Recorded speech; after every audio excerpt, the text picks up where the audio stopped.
Mula takot tungo sa pagsaksi.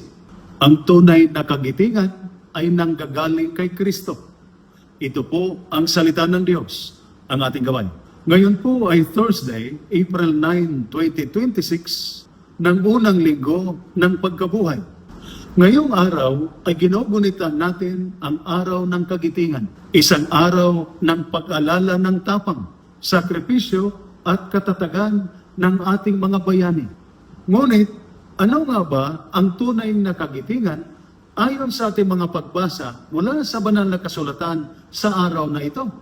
Sa ating Ebanghelyo, mula sa Ebanghelyo ni San Lucas, chapter 24, verses 35 to 48, nakikita natin ang mga alagad na natatakot pa rin kahit narinig na nila na si Jesus ay nabuhay.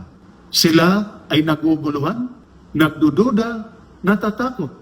Ito ay mahalagang paalala kahit ang mga matitibay ay nakaranas ng takot.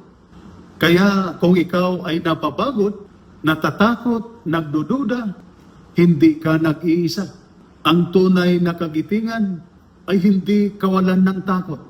Sa ating paggunita sa araw ng kagitingan, madalas nating iniisip na ang bayani ay walang takot.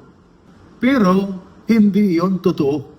Ang tunay na kagitingan ay hindi kawalan ng takot, kundi ang paninindigan kahit may takot.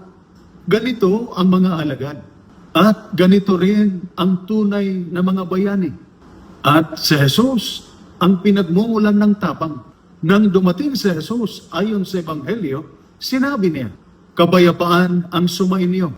Hindi niya agad inalis ang sitwasyon. Pero binigyan niya sila ng lakas. Ipinakita niya ang kanyang sugat. Ipinakita niya na siya ay buhay.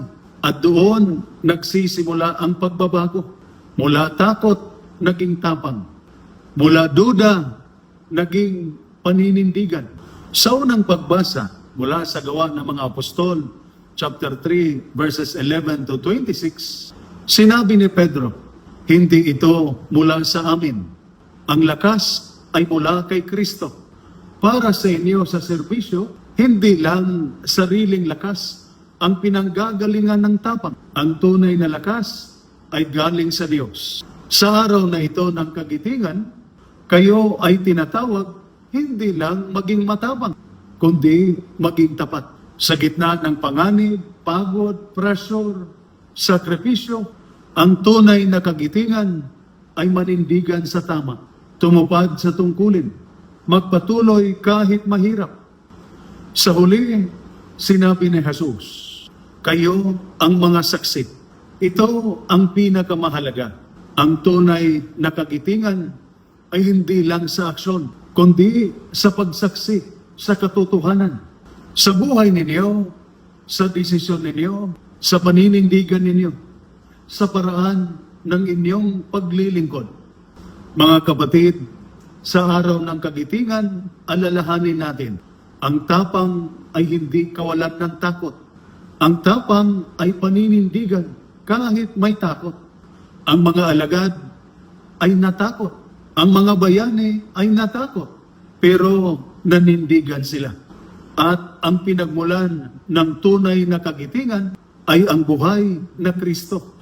Kaya sa inyong buhay at misyon, kapag natatakot ka, kapag napapagod ka, kapag nahihirapan ka, alalahanin mo, si Kristo ay buhay. At dahil dito, kaya mong manindigan, kaya mong magpatuloy, kaya mong maging tunay na bayani, hindi lang sa laban, kundi sa buhay. Ito po ang salita ng Diyos, ang ating gabay. Manalangin tayo. Panginoon, sa gitna ng tungkulin at laban ng aming mga sundalo at mga nasa serbisyo, bigyan mo sila ng tunay na tapang. Kapag sila'y natatakot, palakasin mo sila. Kapag sila'y nagdududa, patatagin mo ang kanilang pananampalataya. Tulungan mo silang maging tapat sa kanilang misyon at maging saksi sa iyong katotohanan sa bawat araw ng kanilang buhay at paglilingkod. Amen. At sumainyo at sa inyong pamilya ang pagpapala ng makapangyarihang Diyos, Ama, Anak, at Espiritu Santo. Amen. Santa Maria, Ina ng Diyos, ipanalangin mo kami.